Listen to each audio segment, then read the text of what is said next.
జై దుర్గా భవాని. ఈరోజు దుర్గమ్మ సందేశం ఏంటి అంటే, ఒక్కసారి మనస్ఫూర్తిగా నన్ను తలుచుకొని ఈ రెండిట్లో ఒకటి తాకు. ఎలాంటి శుభవార్త నీకు రాబోతుందో స్వయంగా నీ తల్లి మాటల్లోనే తెలుసుకో అని అమ్మవారైతే ఈరోజు ఒక సందేశానైతే తీసుకొచ్చారు. ఒక్కసారిగా దుర్గమ్మని తలుచుకొని జై దుర్గా భవాని అనుకొని అమ్మవారి రూపాన్ని స్మరించుకొని ఈ రెండిటిలో ఒక పువ్వునైతే తాకి చూడండి. మీకు ఎలాంటి శుభవార్త రాబోతుందో, అమ్మవారు ఎలాంటి వాక్కుని అందించబోతున్నారో ఇలా అన్నీ కూడా స్వయంగా మనం అమ్మవారి మాటలోనే తెలుసుకుందాం. తాకారా? ఇక ముందుగా మొదటి పువ్వు. ఎవరైతే ఈ మొదటి పువ్వును తాకారో ఇక వాళ్ళకి దుర్గమ్మ ఎలాంటి సందేశాన్ని అందించబోతుందో ఇలా అన్నీ కూడా మన అమ్మవారి మాటల్లోనే విందామా? ఈ మొదటి పువ్వు తాకిన నా బిడ్డ, నీకు గొప్ప అదృష్టమైతే నిన్ను వరించబోతుంది. అవును, నువ్వు నన్ను నమ్మి ఈ పువ్వుని తాకావు కదా, ఇక నీ జీవితం ఈ పువ్వులానే వికసించబోతుంది. నీ కోసంగా నేను తీసుకొచ్చిన ఈ సందేశం చాలా మంచిది. నీ మనసులో ఉన్న కోరిక తీరాలి అని వేచి చూస్తున్నావు కదా, ఇక నీ మనసు నిండుగా ఉండబోతుంది. ఆ కోరిక నెరవేరబోతుంది. నీ మనసుకి ఆనందం కలిగించేలా నేను ఈ వాక్కుని అందించాను. విని హాయిగా ఉండు. రేపు అందమైన రోజుగా ఎర్రటి మందార పువ్వులా నీ జీవితం వికసిస్తుంది. నీ దగ్గర ఒక విషయం ఈరోజు చెప్పే తీరాలి. అది నువ్వు వినాల్సిందే. మనసు అనేది ప్రశాంతంగా ఉండే కాలం నీకు రాబోతుంది. సంతోషకరమైన జీవితం నువ్వు అందుకోబోతున్నావు. నీ ప్రకాశవంతమైన కాలం వచ్చేసింది. ఇక నువ్వు చేయాల్సింది చెయ్యి. నీ కోరికలు ఒకటి తర్వాత మరొకటి నీ మనసులో ఉన్నవన్నీ కూడా నెరవేరుస్తాను. నువ్వు ఎదుర్కొంటున్న ఓటములు, కష్టాలు అన్నీ పోయి దుఃఖాలు తీరి ఆనందం, సంతోషం నీ నట్టింట్లో తాండవం చేయబోతుంది. నిన్ను కాపాడుతున్నది ఎవరు? ఈ దుర్గమ్మ అని తెలుసుకో. ఇప్పుడు నీ కష్టాన్ని దూరం చేయడానికే నేను వచ్చాను. ధైర్యంగా ఉండు. అమ్మ నాతో ఉంది అని ప్రశాంతంగా ఉండు. అందరూ నీ మనసును గాయపరిచేలా ఉంటారు. అలా గాయపరిచినా సరే వారి మాటలకి నువ్వు గాయపడద్దు. అస్సలు పట్టించుకోకు. అలాంటి వారి నుంచి వీలైనంత దూరంగా ఉండు. చెడు నీ దగ్గరకు రానివ్వకుండా నేను చేస్తాను. నువ్వు నీ వల్ల అయినంతలో ఇతరులకి సాయం చేస్తూ ఉండు. అందుకైన ప్రతిఫలం నువ్వు ఎదురు చూడని విధంగా నీకు అందిస్తాను. నువ్వు ఒక పని చేస్తే దానికి 100 రెట్లుగా అమ్మ నీకు అందిస్తారు. నీ కష్టమంతా ఆఖరి ఘట్టానికి వచ్చేసింది. నేను చెప్పేది ఒక్కటే, లేని వారికి సాయం చేయి. మూగ ప్రాణుల్ని ఆదరించు. ఆహారం పెట్టు. కుదరలేదా వాళ్ళ కోసం మంచిగా ఉండాలి అని అమ్మ దగ్గర ప్రార్థించు. ఏ ప్రాణికైనా జీవికైనా మంచి కోరిన వారికి భగవంతుడు అన్నీ కూడా అందిస్తాడు. జవిరి మరి నీకు నేను అందిస్తాను. ఇవన్నీ ఎందుకు చెబుతున్నాను అంటే, నీ జీవితంలో ఉన్న చిక్కులన్నీ పోయి నీకు మంచి కాలం ఆరంభం అవ్వాలి అని, నీ కర్మఫలాలన్నీ కూడా తీరిపోవాలి అని, నీ జీవితం సంతోషంగా ఉండాలి అని నువ్వే నిర్ణయం తీసుకో. నీ జీవితాంతం సిరి సంపదలతో నిండుగా ఉండబోతుంది. రేపు ఒక శుభవార్త, ఒక మంగళకరమైన వార్త నిన్ను వెతుక్కుంటూ వస్తుంది. ఆ మంచి వార్త నీకు చాలా ఆనందాన్ని కలిగిస్తుంది. నీ మనసులో ఒకటి ఉంది కదా, ఆ విషయం నాకు తెలుసు. ఆ శోధన మొత్తం కూడా తీరిపోతుంది. జరిగేదంతా కూడా నీ మంచికే అని అనుకో. ప్రశాంతంగా ఉండు. నిజం తెలుసుకో. నిజాన్ని ఒప్పుకో. కేవలం నిజాన్ని మాత్రమే ఆదరించు. నిజం తెలుసుకునే కాలం అతి త్వరలో నీకు వచ్చేస్తుంది. అంటే ఈ దుర్గమ్మ నీకు ఎలాంటి అద్భుతాన్ని అందిస్తాను అని ఒక సంతోషకరమైన వార్త నువ్వు వింటావు. అది నువ్వు నా దగ్గర ప్రార్థన పెట్టింది. అది ప్రార్థన పెట్టి నన్ను ఎంతగానో నువ్వు వేడుకున్నావు కదా, ఇక అది జరగబోతుంది. ఈ దుర్గమ్మ దగ్గరుండి మరి జరిపించబోతుంది. నిన్ను నేను అర్థం చేసుకుంటాను. సంతోషంగా ఉండు. మంచి సందర్భాన్ని ఇస్తాను. మంచి భవిష్యత్తుని అందిస్తాను.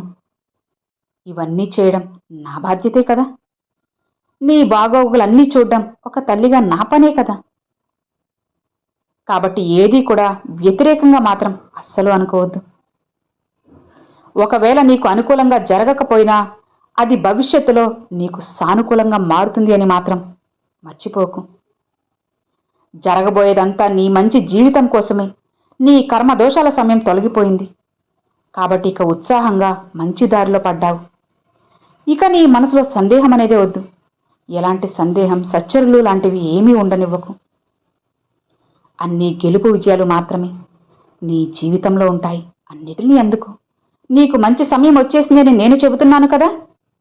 నీ జీవితంలో కావాల్సింది నీకోసం అలానే ఉంది. నువ్వు ఎదురు చూడని అదృష్టం నిన్ను వరించబోతుంది.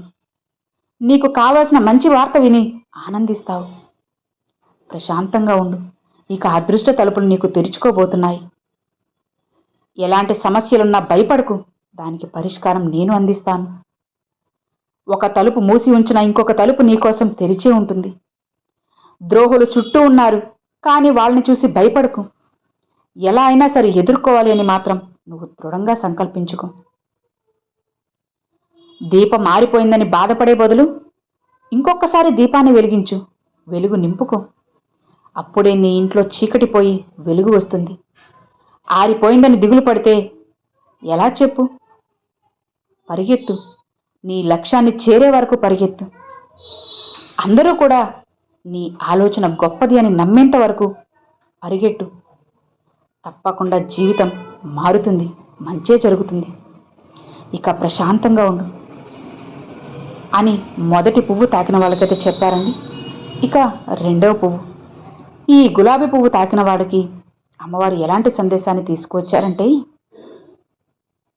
బిడ్డా, నన్ను నమ్మి నువ్వు ఈ గులాబీని తాకావు కదా, ఇక నీ జీవితం కూడా అంతే అద్భుతంగా బ్రహ్మాండంగా ఉండబోతుంది. కోట్లలో ఒక్కరికి దక్కి ఒక మంచి అదృష్టం కలిగిన నా బిడ్డవి నువ్వు. అందుకే ఈ దుర్గమ్మ వాక్కు వినబోతున్నావు. కోట్లలో రాజయోగం రాబోతుంది. ఆ రాజయోగం నీకు అందించబోతున్నాను. అది డబ్బు పరంగాన, ఆస్తి పరంగాన ఏదైనా కావచ్చు. అది పరపతి పరంగా కావచ్చు, నీ విలువ పెరిగే విషయం కావచ్చు. నీకు రాజయోగం ఉంది. నువ్వు అందరితో బావుంటావు. అందరి మేలు కోరుతావు.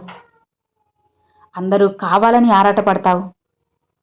కానీ నీ వెనుక నిన్ను గురించి మాట్లాడేది, నీకు వ్యతిరేకంగా ఉండే విధానం నీకు తెలిస్తే తట్టుకోలేవు. అందరూ మంచివారే అని నమ్మే నీ మంచి మనసుకి ఏమీ జరగదు. ఎవరైతే నిన్ను ఎదిరించి మాట్లాడతారో, ఎవరైతే నీకు వ్యతిరేకంగా ఉంటున్నారో వారినైనా నమ్మచ్చేమో, కానీ నీ ముందొక మాట వెనకొక మాట మాట్లాడే వాళ్ళకి మాత్రం ఎప్పుడూ కూడా నమ్మకం పెట్టుకోకు. దూరంగా ఉండు. ఎప్పటికీ నువ్వు గుర్తుపెట్టుకోవాల్సిన విషయం ఇది. అలాంటి వాళ్ళని నీకు కనిపించేలా చేస్తాను. ఎవ్వరికీ అన్యాయం తలవని నీకు ఎలాంటి ఆపద రాకుండా చేస్తాను. నిన్ను తక్కువ చేసి చూసిన వారికి మంచిగా వారి ముందే నువ్వు బ్రతికేలా ఆశీర్వదిస్తాను. అందరూ నిన్ను చూసి గర్వపడేలా, మెచ్చుకునేలా నేను చేస్తాను. నీ జీవితం గొప్ప స్థాయిలో ఉంటుంది. ఓటమి వచ్చినా సరే దాన్ని తట్టుకునే శక్తి అందిస్తాను. ఎందుకంటే నువ్వు ఈ దుర్గమ్మ బిడ్డవి.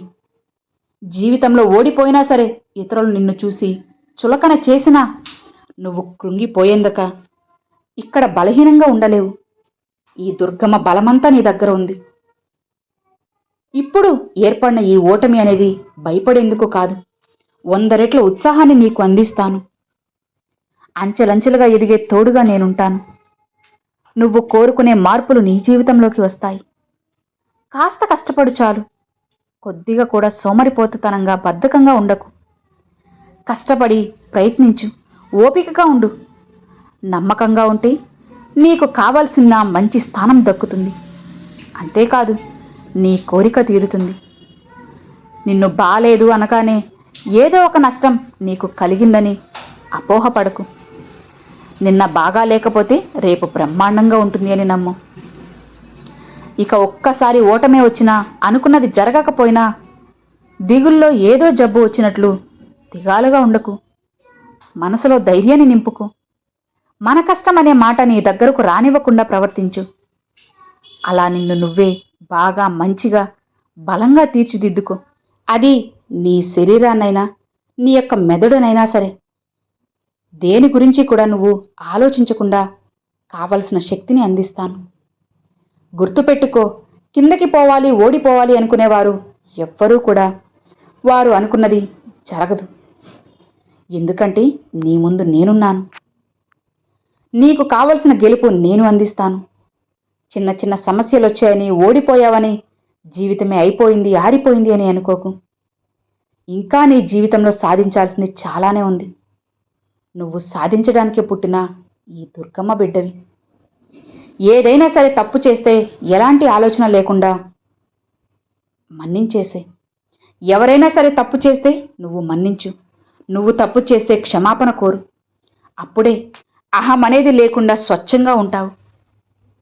ఒక్కటి గుర్తుపెట్టుకో, అమ్మా, మన్నింపు కూడా 1-2 సార్లు ఉండాలి.